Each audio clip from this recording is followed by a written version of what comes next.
Hello, everyone. You're listening to the Small Business Show. I'm your host, Wire Ho, the promo guy. Today, I'm having a very special guest today. His name is DP Knudten. DP has worked with some of the biggest brands here in the business, including Coca-Cola, McDonald's, Great Wolf Resource, and more. He's also his wonderful book of nonfiction brand, Discover, Craft, and Communicate the Complete Truth, Completely You brand you already are. Welcome to the show, DP. Hey, thanks, Wire. Would you please, tell us a little bit more about the reason that you wanted to behind the book? And then I'm very excited to have you on today because I want to announce that we have a completely different format today. Yeah, well, I'm really glad to be on your show. Thank you so much for that. You know, the book, Nonfiction Brand, Discover, Craft, and Communicate the Completely True, Completely You brand you already are, is really came from the fact that I spent, I'm going on 30 years in advertising and marketing, and I've been a copywriter and creative director for that entire career. And for the first 20 years, I did my work well, brilliantly, behind the wall, and no one knew me except for the people who worked directly with me, which over the course of a given year, maybe I work with 25 different people. Now, those 25 people know exactly who I am, what I do, and how I do it, what value I offer, why they may like me, they may not like me, whatever, but they have a very clear idea of who I am, what I do, and how I do it. But that's only 25 people. What happens when through, the ups and downs of life, all of a sudden you find yourself in a position where, oh, I'm no longer working with those people. In my case, it happened a couple times where I got hit in the forehead with a redundancy bat, where an agency I was working with got merged with another, and they had too many people who did what I did. And frankly, that agency was more powerful than the one I was in. So they kept their people and I was gone. Well, all of a sudden I'm out there and people know me in passing, maybe they've seen my name on some awards that were won by the agency, but they don't really know anything about me. And I realized I was kind of screwed, to be honest, because while the people who knew me knew of my strengths, my weaknesses, my powers, my value, my whatever, nobody else did. And I was the proverbial shoemaker's child. While I did marketing communications for companies and products and services all over the place, I did none for myself. I was the shoeless shoemaker's child because I didn't do for myself what I did for others. And that's when I woke up and went, boy, that was a mistake. And I actually read an article all the way back in 1997 that I still remember today because it was one of those lightning strike articles that just hit you and go, wow, this makes complete sense. Fast Company magazine, like the fourth, maybe third or fourth issue of Fast Company magazine when it first came out in 1996, 97, had an article on the cover by a brilliant business strategist that you may know, Tom Peters. He's now retired or just recently retired, but back then he came out with an idea and called personal branding. So you've probably heard personal branding bandied about, especially if you're hanging around LinkedIn at all. You've heard many people talk about personal branding, but you might not know the why behind it. I like to go all the way back to that 1997 Fast Company article, which you can read right now on fastcompany.com. Just type in a search for the brand called you, and you'll be able to read the original article that I read back in 1997. And you'll see Tom Peters came up with this idea of personal branding based on the idea that we as individuals need to package ourselves in a way that's understandable and then use the techniques and tips and hints and tricks of packaged goods advertising to get ourselves out there. Now, think about that. What does that mean? What is a packaged good? Now, that packaged good is kind of a sector code for people in marketing for anything that comes in a package. It could be Tide laundry detergent. It could be Coca-Cola in a can. It could be anything. But the whole point is the branding on packaging is so key for your ability to walk in, grab it, and get out, that it became a huge area of marketing and kind of a specialized area of marketing. But that whole idea that you would take everything that you are and package it in a way that people can select you from many others that look like you, that's what personal branding is about. Personal branding is about differentiating yourself, but also making you become a premium brand instead of a low-cost commodity. Because again, think about this. Commodities are always purchased for the lowest possible price, but brands command a premium. Let me give you an example of that. I am a big fan of Apple products. I mean, everything around me is Apple. Now, I have engineer friends who think I'm an idiot because I spend way too much money on a phone that has $125 worth of components in it, but they sell it for $800. And to which I say, oh, my friend, you do not understand the value proposition that Apple gives me. I'm happy to pay that because my phone talks to my Apple Watch, talks to my Apple MacBook Pro, talks to my Apple TV. It all works. What's the value of it all works to me? The differential between $125 worth of components and an $800 phone. I am happy to pay Apple. And by the way, I do own Apple stock. That's how I feel about Apple. I love them as a company. But anyway, do you see where I'm going? If you are not a brand, a personal brand, if you have not developed your personal brand, you are, no matter what letters you have after your name, CPA, MBA, JD, LLD, whatever, you are a commodity.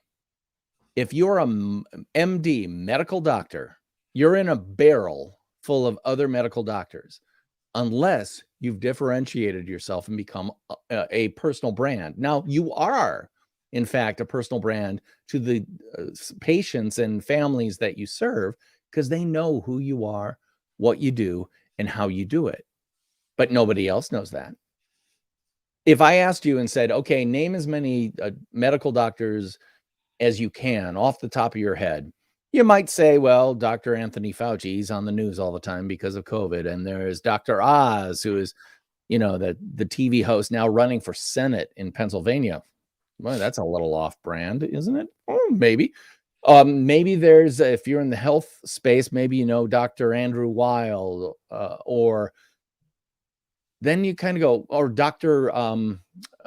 Phil, right? Then you kind of go, well, what other doctors have really personally branded themselves to a level of those people? And the answer is not a lot. If you are a local oriented doctor, how do you come off to the people around you? How do they understand who you are, what you do, and how you do it? And most importantly, why they should consider you for their next whatever. Now, the people who are good about personally branding themselves provide those answers via the most powerful channels known to communication right now for free via social media. And I hope that answered your question. I mean, it was a long answer, but there's a lot in there, and I hope we'll go through a bunch of that stuff. Sure. So today we're actually talking about the most exciting topic that I think I'm interested in. It's me. So how does that work, DP? Guide me through the process, please. Well, the first thing is you got over the big hurdle, which is a lot of people don't like to talk about themselves. A lot of people, it feels kind of icky to be talking about stuff like this. I have that feeling, right now. Yeah, well, and I'm here to say, get over it. Because we like to think that the world is a place where you do good work and then people give you credit for the work you do. That's not the world I live in. The world I live in is the place where you do the good work and then someone else takes credit for your work, or, they had something to do with it when they had nothing to do with it at all. Or if someone assigns the credit to someone else, you just sit there and go, well, actually, I did everything and I'm not going to make a big deal about it because why? I'm shy, maybe. I'm an introvert, maybe. Well, none of those things matter, to be honest, because you're not taking credit for your own work, your own self, your own voice. So you got over the first thing, which is, I want to talk about me. Yay. Second thing, we need to talk about the deep dive you need to do on yourself to understand who you truly are as an individual and what makes you different. So one of the things I like to look for is what I call the key three. The Mhm. key three are the three principles, concepts, sometimes individual words or small phrases that define who you are, what you do, and how you do it in a very clear way that allows you a lot of latitude. Now, what do I mean by that? We always hear about people needing to pivot, right? Like, well, I was doing this, now I need to pivot a little bit to do this. Well, to be able to pivot, you have to have a point that does not move. Literally, think about that. I have a point that I will not move from because that is who I am. I can pivot a little bit that way or a little bit this way, but I need to know what point I will not vary from. So let me play this out for you. I'm going to talk about my favorite topic, me. What are my key three? I'll tell you right now: creative, collaborative, and provocative. Now, what does that mean? I learned a long time ago that I am terrible at organization, detail work, scientific engineering, mathematics. I don't do that well. I am terrible at it. So why would I seek to work in those fields or fields that require that? That would be a huge mistake for me. I need to be in the creative, what if field of creativity, writing and coming up with ideas out of the blue. I'm really good at that. I'm going to play to my strength. So part of that is identifying what that strength is. And the word creative identifies that key strength. The second word I use is collaborative. And this took a while for me to figure out, but I finally realized that, you know what, me as an individual, I need to work with other people. Now, that doesn't mean I sit across from a desk from you and stare at you all day long. I don't. But I get together with you. I understand what your challenges are. You tell me what you want. I listen deeply. I ask questions. I figure out what you want is not what you need. And then I come back to you with creative ideas that fulfill what I perceive to be your need. And that can only happen through collaboration. And by the way, why do I come to you with what you need, not what you said you wanted? Because I'm provocative. My goal is to constantly make you expand your mind, to literally blow the box that you're in away so that you can focus on what you actually need. For example, before you hit go live, we had a brief conversation about something that viewers can see right below your head, right below your chin. Mhm. Hashtag the promo guy. And you asked me the question, which, well, I'm going to actually tee this up. You asked me a question about that hashtag. Why don't you go ahead and ask it again, and I will answer it while we're live. Sure. Yeah. Love to. Because the reason I initially get the hashtag promo guy is, my name is actually easy to pronounce. If you're looking at it, it's Swire. It's very easy. But then a lot of people, when they come in contact with me the first time, they couldn't pronounce it. So when people call me, they will pause and there's no answer and they try their best, right? So I decided to do hashtag the promo guy because it's in line with what I do. And then if you actually Google my name in the exact phrase right now, you'll see all the things that I've done, the podcast that I'm doing, some of the blogs that I've written. So I think it's good for personal branding. On the other hand, I've been told more than a few times already that the promo guy kind of make me look like a commodity, someone that is really cheap, right? Because if you have worked with me, you know that I don't just go for selling you a product that you might not need for tomorrow. I'm actually wanted to go in, in your word, go in deeper to understand what my clients are going through, and then to provide a solution for them that's actually a win-win, so that I know that they will come back next time. Right. And I'm listening deeply. And we had a conversation before, before we did this go live right now, and did a little bit of research on you and your background and stuff like that. And when you asked that question, my brain instantly said, well, you're underselling yourself, man. The promo guy is like, someone says, we need t-shirts for the church carnival. Someone will say, I got a t-shirt guy. Or we need a banner. I got a banner guy. We need some printing done. I got a printer guy. Well, if you are a promo guy, you're one of many other promo guys. But if you are, just take out the word guy, plug in the word strategist, the promo strategist, the THE, meaning one, the promo strategist. All caps, right? Well, you wouldn't have to go all caps, but maybe a cap T. You are telling people, I'm the guy for promo strategy. What's more valuable, getting squeezy balls with your logo on it for the lowest possible price, or someone who can come to you with an entire solution for the challenge you face, let's say getting ready for a Vegas trade show? It's like, I know we want to have some stuff to give out to people. I don't know the cool stuff anymore. What's the coolest stuff? What do people want? What are the coolest brands buying and putting their logo on? I want to be associated with quality stuff. And anytime I give something out that doesn't work, it makes me look bad. Swire, help me out here. Can you come up with a promo strategy for me to take to Las Vegas for the Consumer Electronics Show or something? I'm guessing the promo guy might go, well, I can give you a low price on stuff. The promo strategist can say, yes, I can. I can help you out and relieve you of what you say you want. I want promo items, but what you really need is, I need a promotions strategy that will make me look as good as an international competitor who can outsell me or spend more money on their booth. I want to look like them, but I don't have their wallet or their pocket, full of money. Swire, can you help me out? I'm guessing the answer is yes. Who's more valuable to me individually? The guy who can sell it to me for the lowest possible price, or the one who can come up with a strategy that makes me look great in the marketplace, that drives people to my booth at the Consumer Electronics Show, and then when I have another challenge, is on the phone and I can talk to right away because we've developed a relationship. I'm going to go to the promo strategist like I go to a doctor, which is, a yearly checkup, or if something's bothering me, they're my first call, right? I Yeah, I think love that. So I think you're better off being the promo strategist than you are the promo guy. Yeah, I can charge more for that too.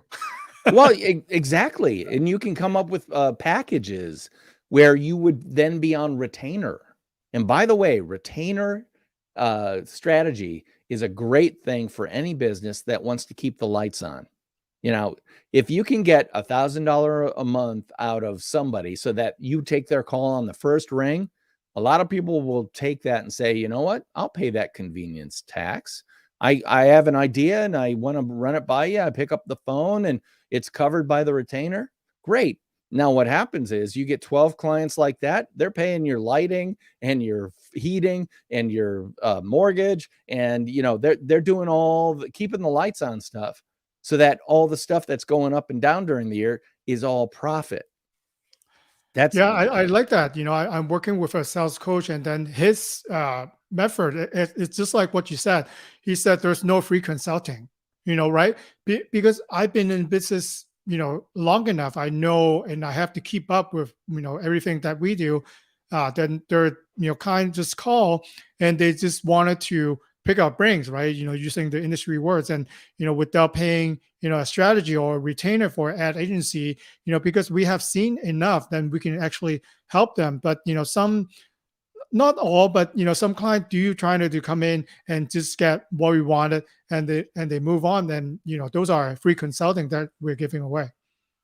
Yeah. And the whole thing is, I'm not saying go one way or the other. I'm saying do both, because let me tell you, I would rather have 15 clients that pay me on a monthly basis than 5,000 that come to me once and then never come back again. And by the way, I don't say no to the one-timers. Yeah. But I rely on the recurring relationship. And that's another key thing about brand. Branding is about building relationship, not just transactions. Transactions happen, bad salespeople go for the transaction. They make their nut that month and then they're fine till the next end of the end of the next month, right?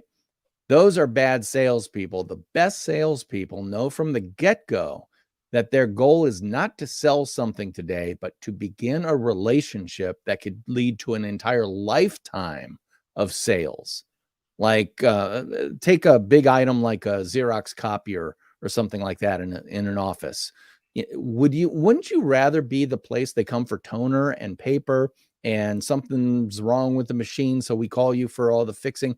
And by the way, I don't want to even think about that. I'm an office manager. I don't have enough time. The thing I want to buy from you is not a copier or a maintenance agreement. Please take the pain off my plate. So many companies are looking not for a product or a service. They're looking for, please take this pain off my plate. So the way that works out for you, Swire, is I'm the overworked office manager at a 50-person firm. And every year, about a little too late in the year, someone comes around saying, hey, we've got this trade show coming up and we need you to be on top of everything possible. And here it is. See you later.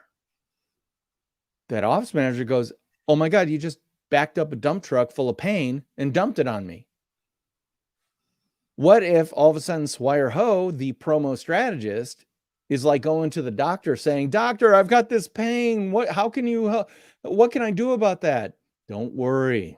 I'm your promo doctor. I'm Well, your you promo actually read my strategist. mind. We actually been getting calls like that, and people actually seek out for that. Now, instead of them, 2 weeks before try to scramble on getting the item, now I'm actually developing, their plan for them. What other events do you have for the rest of the year? Let's talk about that. Let's plan for it. So when we have everything ready. So when you actually get to the time that you are moving forward, all you have to do is just call me, and the rest will be done. It will be at the place on time with all the brandings that you want, and then all your problems goes away. You just look good in front of your company and in front of your boss, and that's it. And the only time that they would ever consider getting a competitor's bid is only because the boss has said, be sure to triple bid that. If you have the relationship, they'll get the other two bids, but they're going with you. Why? Because I got the bids, but I don't know those people. My relationship is with Swire Ho, the promo strategist, and I'm going with him. The goal of branding is that you never have to bid again. People select you because they know who you are, what you do, and how you do it. Let me ask you a question. It sounds nice, and it seems like I'm on the right approach, because that's things that we be doing right now. But how do I develop the name so then I can go past? Because initially a lot of company, when they call, obviously their price priority. But then until they know that we can solve the pain point or the hassles that they have, then we go past the money part. So how would you advise me to communicate with them, to let them know I can do all this for you, so you can just look good and just have me worry about all the logistic things that goes behind? Well, one, having lost leaders to bring people in who are cost conscious, that's a proven strategy across every industry, right? Except for the luxury sector. Luxury has no loss leaders, period. Why? Because it's luxury. To sell below a certain price point is to violate the meaning of what luxury is. But let's say that you've got price sensitive people. Great. Bring them in. Always give them what they're asking for and then a little more. So they ask for, I'm looking for a good price on this specific thing. There's no reason you can't go in with a good, better, and best strategy where you're literally showing, here's what you asked it for. It's good, but here's a better version, higher quality. Maybe it's got higher customer retention, whatever the stuff is. You can talk them that. And then you've got the best. And in my experience, because I use this when selling creative ideas to clients, I go in with what I call the Goldilocks strategy, which is they've always asked for Baby Bear. They're comfortable with Baby Bear. They love Baby Bear. They want to cuddle with Baby Bear. But I always show them Mama Bear, which is a little scarier, a little bit, I'm not so sure. And then I show them Papa Bear, which scares them to death. In my world, the creative world of ideas and concepts and TV scripts, billboards, radio scripts, whatever, two things sell. Baby Bear, their idea that they're very comfortable with and they want executed well and with excellence and all that stuff. Or Papa Bear, because they're so excited by the idea. And all of a sudden I've come to them with I'm fulfilling your order, but I always give a slice of pie called strategy along with it. So even for those people who are like, I just need to know what 12 gross of this with a logo is going to cost, you go, great. We'll give you a bid on that. We'll walk you through that. But I want to tell you why you might want to consider this. And not that you're selling against the low-end product, but just say, this is very popular. In fact, if you go to any trade show, you're going to find that 50 out of 100 places are going to have this. And that's the problem. Everybody's doing this. This is a very exciting new product that we just got in, whatever, blah, blah, blah, blah, blah. And by doing that, you are demonstrating your strategist value to them. You're thinking about what they're not. They had never thought about the fact that, oh my God, you're right. Every other, trade show booth is going to have the exact same stuff. And we're just going to be one of many. We need to stand out. Swire, help me. You're the strategist pro here. Help me out. I didn't even think of that. Oh my God, I'm going to look stupid. I really like those ideas because, I do ask questions. So I think that, you can only find out, what they're going through if you ask questions. If I just fulfill the order, whatever that they send along, then I will never go past that point, right? So, since the pandemic, what we have done actually, when they, buy the t-shirt or whatever that they buy, ask them, who are you buying it for? Are you guys in the office? So I get a lot of response from client that, we have a remote team right now. Everyone is actually working from home. So I asked them, how do you get it out to them? Oh, I have to list them and I have to put together boxes for them. So I said, we actually do that, right? We actually can help you with the logistics. We can actually also help you plan it out. So then all you have to do is let me know and we decide, what you wanted to purchase.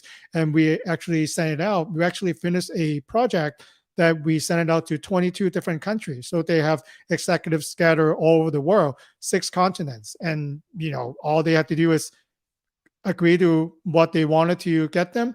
And we actually finished the rest of them. So it saved the executive assistant a lot of time. And then, like you said, the example, I when you were talking about those examples, like, how did he know that? Like DP was not here when I do that job. You're speaking the exact term. So now whenever that they have something that their boss drop onto their desk Friday at 4 p.m., they know who to call. So, I want to be the strategist that, I have all this challenge. Can you help me?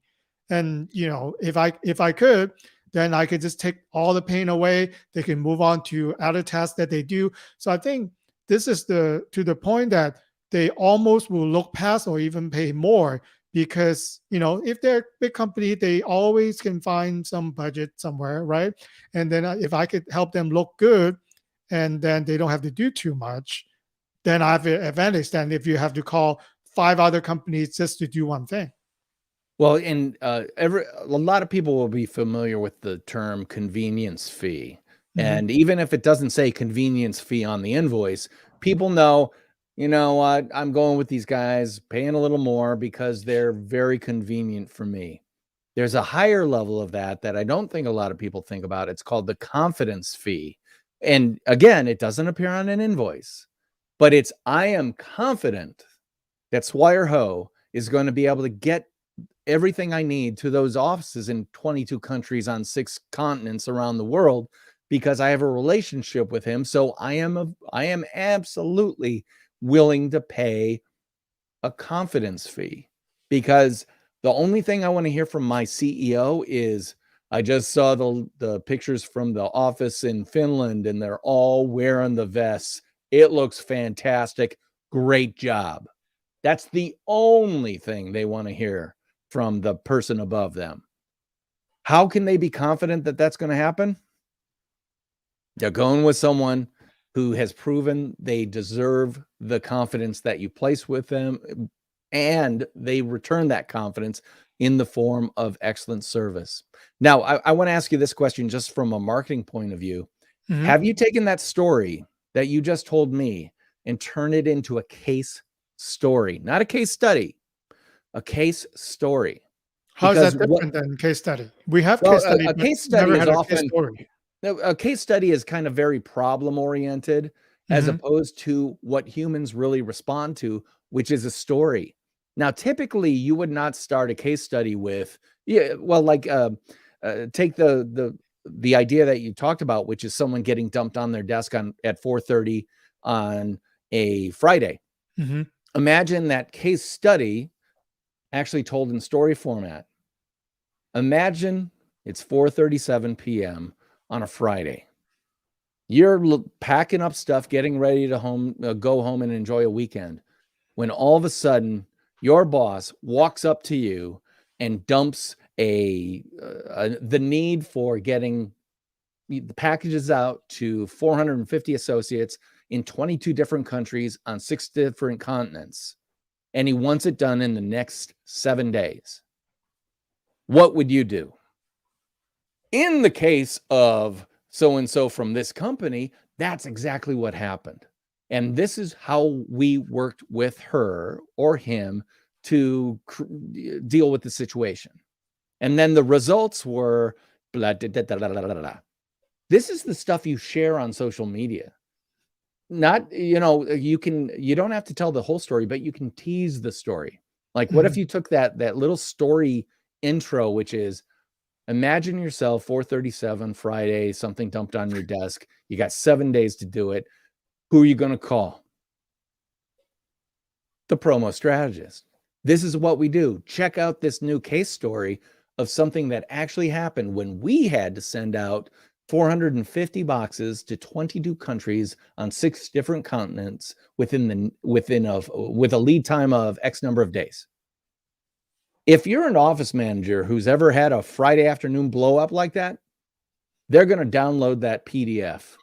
And once they have that PDF printed out, it's going to sit on their desk or in their file for reference. And then when that Friday 4:37 rolls around, they're going to pull it out and go, Swire, help me out. You're the promo strategist. I need some help.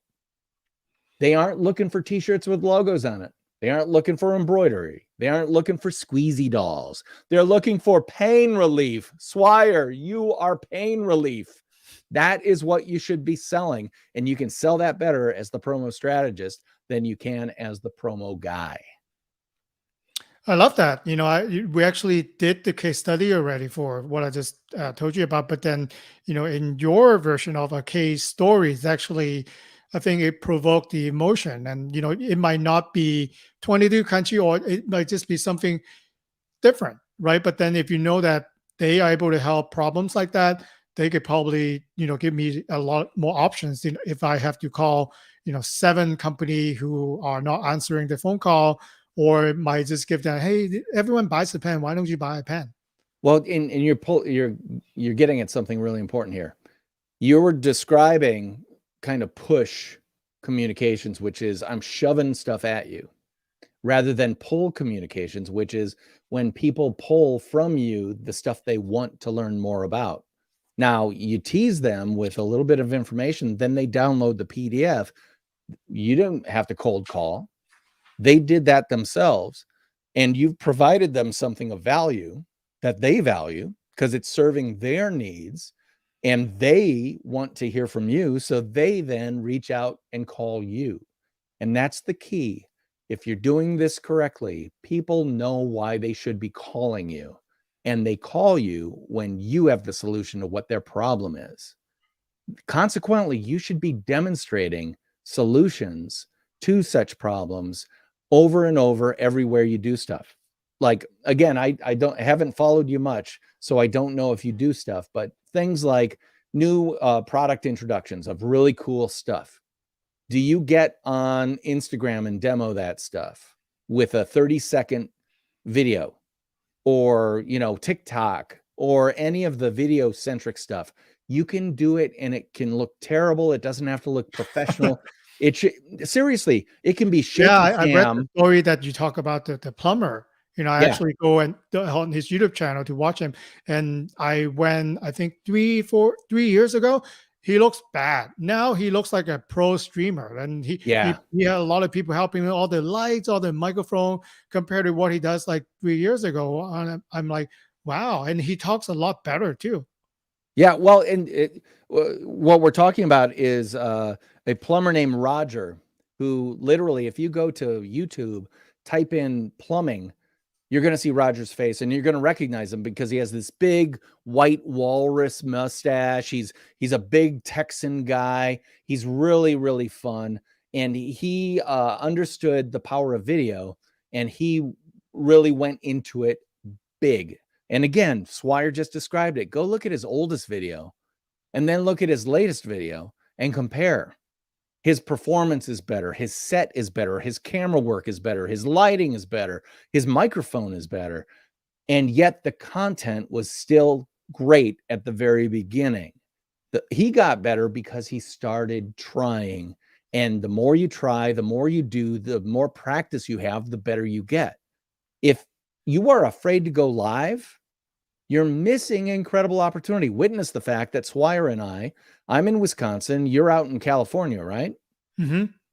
And we're going potentially to anybody on the globe who is within range of a computer that can run live stream video, all for the cost of pennies, maybe nothing. It's certainly costing me nothing other than electricity to talk to you. So and by the way, there's no better way to demonstrate who you are, what you do, and how you do it than going live or via video, because you can see my face, you can see my smile, you can think it's cheesy, or you can think, oh, he seems really sincere. He's a smart guy. He's not my taste. Doesn't matter. I get to demonstrate. I think that's very important, DP, what you just point out, because we have to accept the fact that we cannot work with everyone. Not everyone is not our customer. But if you think like that, then, if you, let's say, me and DP are talking, maybe you like the way that my hair better than DP, or you like, the facial hair on DP better than I've done. So you're already making assumption. Do I want to work with this person? Or if you're listening to our voice right now, don't really like the how Swire sounds, so then you don't reach out to me.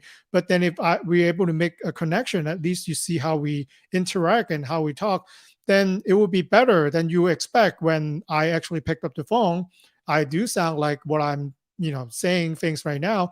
So then you already filter a lot of people that will never work with you. And I think you gotta be fine with that, because the world is pretty big out there. Oh, yeah. You hit on something key. And brands know this too. You don't try to sell everything to everybody. You sell exactly what you are to your best possible audience. Now, when big brands do stuff on the Super Bowl, TV commercials, they're doing it for a couple different reasons. And one of them is the company told the ad agency, we want to have a Super Bowl commercial. And the real story is because the executive suite wants to go to the Super Bowl in a big box, one of those VIP boxes. And the way you get there is by spending a lot of money on a Super Bowl commercial. And the other thing is, we look huge to the world as a company. Again, there were companies that weren't selling specific products. They were just there to show up and say, look, we have $7 million to spend on a commercial on the Super Bowl. That's saying something about our brand. We aren't even trying to sell anything. Well, other people are trying to get you to eat Doritos. They're the ones who are trying to sell you to go out at halftime and buy more Doritos or get more beer. Those guys are actually trying to do some retail conversion. But a lot of the companies that advertise on the Super Bowl advertise on the Super Bowl because we can advertise on the Super Bowl. And that says something about your brand, right? Just right there, you know? I really love, where our conversation is going. So DP, what if, listener have, specific questions or, try to go through the brainstorm, just like what you have, kindly and done with me, what would be the best way to reach out to you? Well, the best way specifically is to go to DP, that's David Paul, DP at nonfictionbrand.com.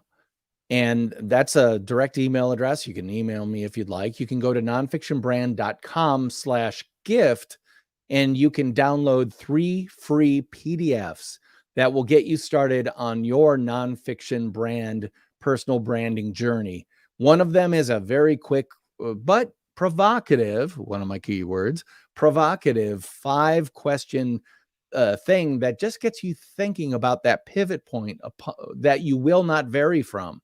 For example, one of the questions it asks is, what completely legal thing to do in your area of human endeavor will you not do?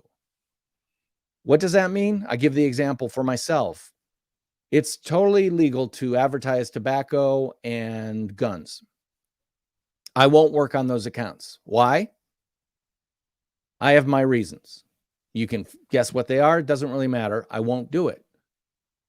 Why do I ask that question? Because what you won't do, don't do, defines you just as much or even more as what you do actually do.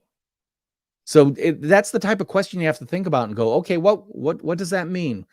Swire, what could you do that you won't do? Well, we won't do this specific thing, or we do, like, I don't know, maybe there's a process that requires some type of chemicals that you don't feel comfortable with.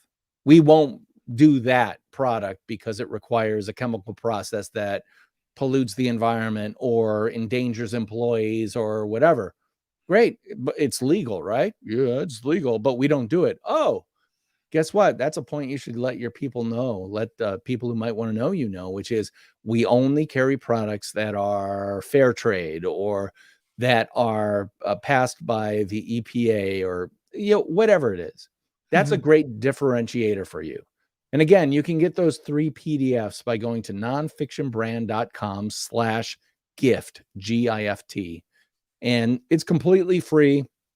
You don't even have to sign up on my email list because frankly, I never send anything out to my email list. But I would love to meet you wherever you can find me. Also, I do have a podcast. It comes out every single Monday called the Nonfiction Brand Podcast. You can find it wherever podcasts are free. Just look for this smiling face, because just like the cover of the book, that's exactly what the cover art for the podcast looks like. By the way, one of the key tenets of branding, always look the same so that people can spot you from across an airport. That I definitely have. Well, exactly. It's a defining feature. Don't run away from it. Embrace it. Lean into it. And also, of course, the Nonfiction Brand book is available at the House of Jeff Bezos, Amazon.com. And I hope you'll pick that up and give it a look.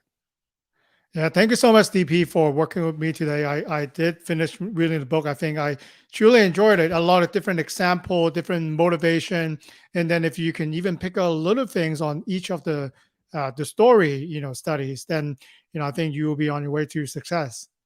Yeah. Well, get out there and start owning your voice and start telling your story, because there's no better time in the history of humankind than right now via social media, which is free.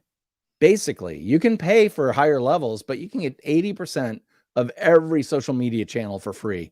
So get yourself out there, start making some noise that is completely true to who you actually are, and embrace your nonfiction brand and go forward and conquer. Thank you, DP. All right. Thanks, Swire. Bye-bye.